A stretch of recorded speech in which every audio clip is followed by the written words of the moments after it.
Da oggi a giovedì circa 27.000 utenze potrebbero restare senza corrente fino a 8 ore al giorno per lavori di potenziamento alla rete elettrica. L'intervento a cura di E-Distribuzione coinvolge 72 cabine secondarie, una cabina primaria e 4 linee in media tensione.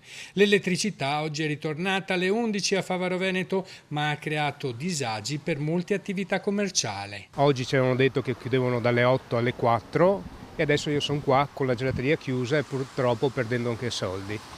Non so, ci avevano avvisato, però non riesco a capire il perché non riescono a fare in altre maniere, in altri momenti.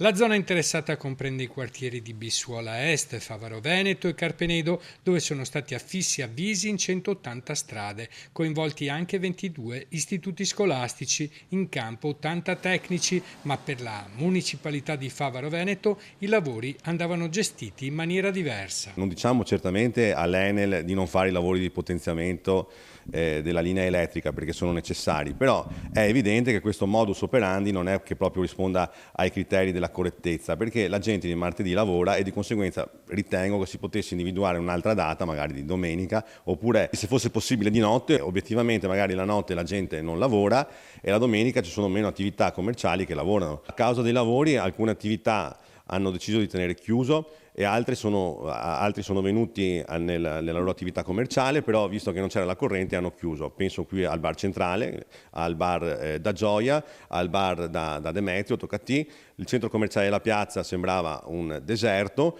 la gelateria ha ritenuto di non aprire nemmeno. L'operazione rientra nel piano PNRR per la modernizzazione della rete cittadina già attivo da maggio. La preoccupazione di rimanere senza energia elettrica anche nei prossimi giorni allarma alcuni commercianti. Sì, a quanto ne sappiamo domani sarà senza elettricità la zona dell'Euro Residence e la zona del Capolinea del 19 in via Altinia.